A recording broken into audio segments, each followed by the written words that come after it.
Hi guys, welcome to Music Business Today, where we bring you the latest and greatest in music business news. Yes, we do, Kate. And today we're going to be talking a little bit about Daft Punk, some Tim McGraw, good news for him, and a little bit about Sony and Columbia Records. They're kind of in the heat again, so stick around. Bandwidth for today's show is brought to you by SoftLayer.com. We love SoftLayer here at Talkapolis. They are the greatest hosting company ever. They make everything easy. Check out their website at SoftLayer.com. Thanks again for sponsoring the show.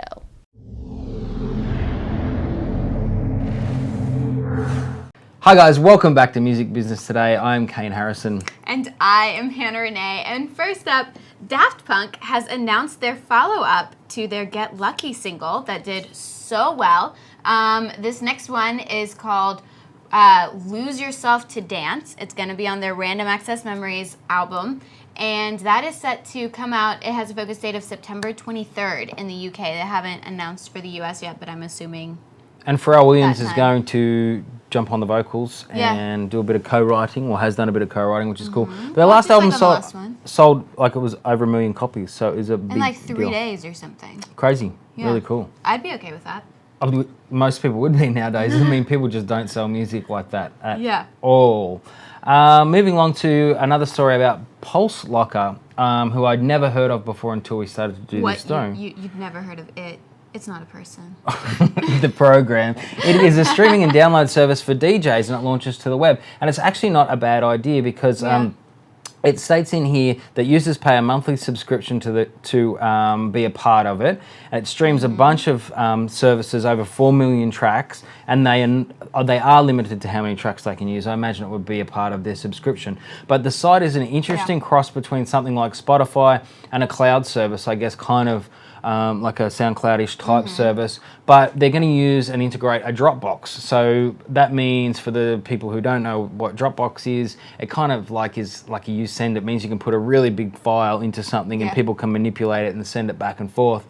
But it's it's a one-way Dropbox. So it basically works out where they pay their subscription. Subscriptions start at $9.99 a month. You can get 25 songs with that $9.99 subscription rate that you can download into this like Dropbox, this locker, as they're calling it. But then you can only get files out of that, even though you're offline. You can only get the files out of that if you're using a specific DJ program. So you can't just take them out, share them, download them to your computer, so it keeps the files safe for the artist. They're not able to, be illegally distributing them. And then you can, I think the highest subscription rate is $59.99 a month, and you can have up to 1,000 songs that you can save. Because sometimes if you're DJing something, you may not have access to the internet. You want to have songs available for whatever it is you're working at. So it's, a great option. And there's 3 ways artists can get paid. All the people that have founded this come from within the music industry. Yeah. So they recognize, that people, like songwriters, artists, need to be getting their royalties, need to be getting paid. It says here, they were all incredibly frustrated with the music piracy and want to create something which could serve DJs as well. And as we all know, DJs remix so much. Rarely, I think the DJs, there are some DJs who create their own music from scratch, but quite often it's a collaboration with a different type of artist, and they remix something and do a bunch of different stuff. So, it's really cool. And actually, it's fantastic that everyone's getting paid and it's monitored. That is a big thing. And they're in final talks with Sony right now. They've, already have agreements with a lot of small labels and indie labels. 27,000 independent record labels. But they're in final talks with Sony. They're estimating that Sony should be on board with them by within a month, I think is what they're saying. I think that they're obviously, and just scrolling through here in front of us guys, we can see different pictures of the site and how it's laid out and all that different thing. And it looks really good, and it looks like it's really easy to navigate. It's almost kind of like an iTunes in a sense. You can sort of see what essentially looks like an album cover, and you could, I guess, click and drop and buy. You can purchase music even without a subscription. You can still purchase music within the app as well. Yeah. So they have that option. Which is fantastic for that whole genre, because you can just go to that place and know exactly where it is. Yeah. Someone else who's been in the news of late, probably over the last year and a half, realistically, because it's gone on for so long. 2011. Tim McGraw, as we all know, was on Curb for so long, would have made them an absolute stack of cash, and himself, no doubt. But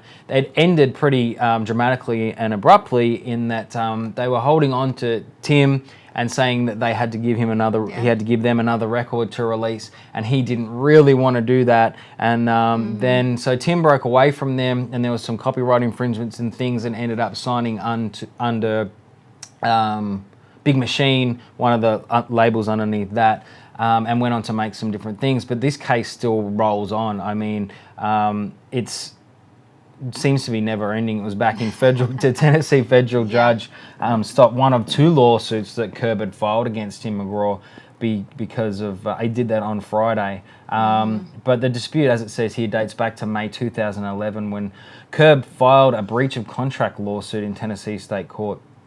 So allegedly he was supposed to deliver his Emotional Traffic album, and at a later date. At a later date, he released it sooner. Yeah, because he wanted, he wanted to get out of the deal, obviously. Yeah. Well, and he also basically was saying they had him in like involuntary servitude, like they were basically holding him at a stalemate by not letting him release this album and keep moving forward with his career. But I mean, that happens so often. We were talking about that very thing last night, Hannah. In that, so often you can be signed to a record label and they will hold you specifically for specific reasons, whether it's they've got another artist on that label who kind of looks like you, kind of sounds like you. And so they don't want you taking off before them. They don't. There's all kinds of And there can only be reasons. funds that go into it. Only a certain amount of people can be at the top at certain times for a certain amount of time. Only certain songs can get pushed to radio at certain times, and they know when the best times to do that are.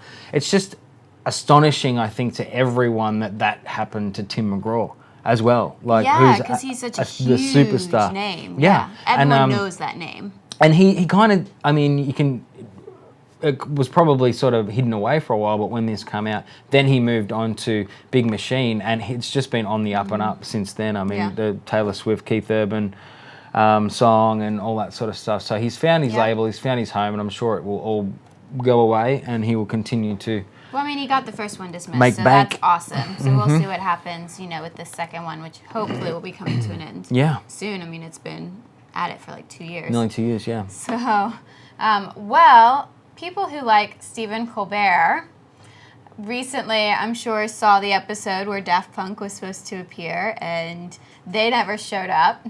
And he's like, well, let's do something else instead. I found out like 2 hours ago that they weren't coming. And there's been like stipulation that it was just a marketing scheme, in conjunction with the VMA Awards. But he kind of took the piss out of them, right? He got some other people to come up and emulate some of their videos and the likes, and sort of had a bit of fun with the fact that, someone could be, a national TV spot, and someone just decides, well, what the hell, we're just not going to show up for one reason or another. So PR gimmick or not? Yeah, that's exactly right. Because then he later went on, the next episode and was like, oh, you guys got me. Total PR gimmick. Like, make sure you watch the VMAs. They're going to be playing at 3 a.m. on Oprah Network. Tune in.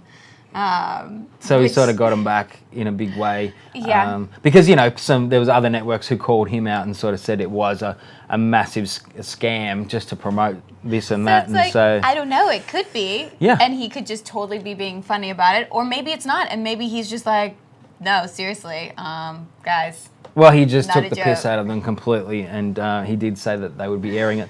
The Oprah Network at like 3 o'clock and some other really cool stuff. But a great show following it. You definitely got him back. There's no doubt about that.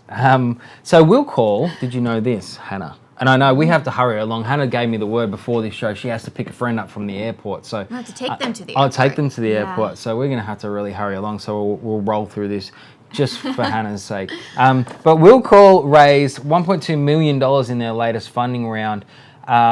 So it's a concert and ticket discovery app, which is used all over the place, but they've basically raised more money to develop their mobile technologies beyond the realm of ticketing. So, I mean, who knows what they're going to do next? That's a big chunk of funds to have raised. Which is awesome. So I'm excited to see what happens with this ticketing platform and what they do, because it's still like a startup. Yeah. Well, I mean, the investors that jump on board are Sean Parker of Napster, and Spotify.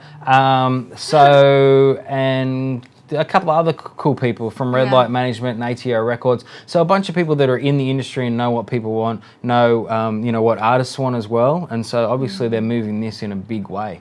So I guess like Live Nation, look out. Well, last but not least, poor Sony Records. I guess I can't really say that. Sony Records is next in line for another lawsuit. They are actually being sued by a previous intern who's suing them for damages, who's suing them for hours worked that they, went unpaid for. Because everyone knows there's so many internships in the music industry, that you work while you're in college to get course credit, but the, stipulation is they don't pay you even though you're working, anywhere from like 20 to 40 hours. Well, I mean, we don't have this in Australia, and so I was shocked. Like, we have work experience, we call it, but it is just blocked for 2 weeks. And so you go and, organise what you're going to do so you can kind of get a taste of what field you want to move into. And you actually do that throughout high school. And then when you go to university, the same sort of thing, but it's blocked, it's organised, it's a part of your curriculum. That's what you do. It's not like a summer internship or anything like that. And, but there was a landmark June ruling in favour of former Fox Searchlight interns who had claimed the production company violated overtime and minimum wage laws.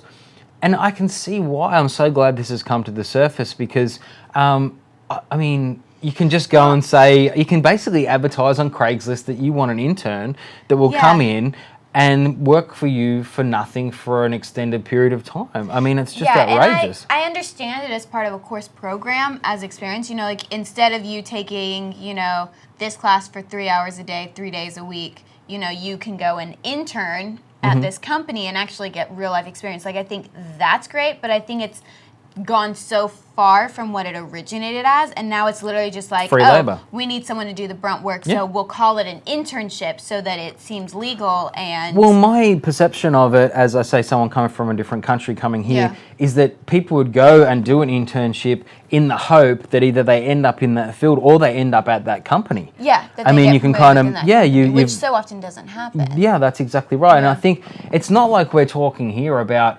the bakery down the road or the whatever. I mean, this is like Fox Searchlight, which is a massive company, Sony, Columbia Records. Like, you would think that they would know better. You think that they would treat people a lot better. You see it a lot within the arts, internships with production companies and, these music companies, labels, record labels, like all of that. You see it so much within creative fields, more so, I think, than within, because you're not going to have an internship at a law firm. If there is, you're going to be getting paid for that internship. I mean, it's a really interesting and difficult thing, I guess, to grasp because something started, but it kind of spills across the board in America. It blew me away the fact that you could go to a bar and be served by someone who technically wasn't really even an employee, just got paid tips. Like, it just blows me away that someone can run a company and not pay their staff and that the consumer has to pay for the staff. I think there's kind of been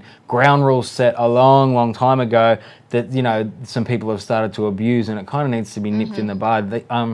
You do need to value people's time and whether they are interns or not. I mean, I think that's... It's still their time. They need to eat. So it would be, I mean, these landmark rulings are going to make a big difference, but I just think there's still going to be people who do the same thing. But hopefully the big companies at least get on board and set an example. At least affect, in a positive way. Just pay people what they're worth. I mean, it's ridiculous. I think, I don't know.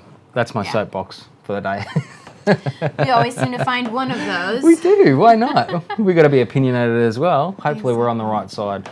Thanks, guys, for tuning in, though, and putting up with us. As we mentioned, Hannah is off to the airport. Yes, quick sticks.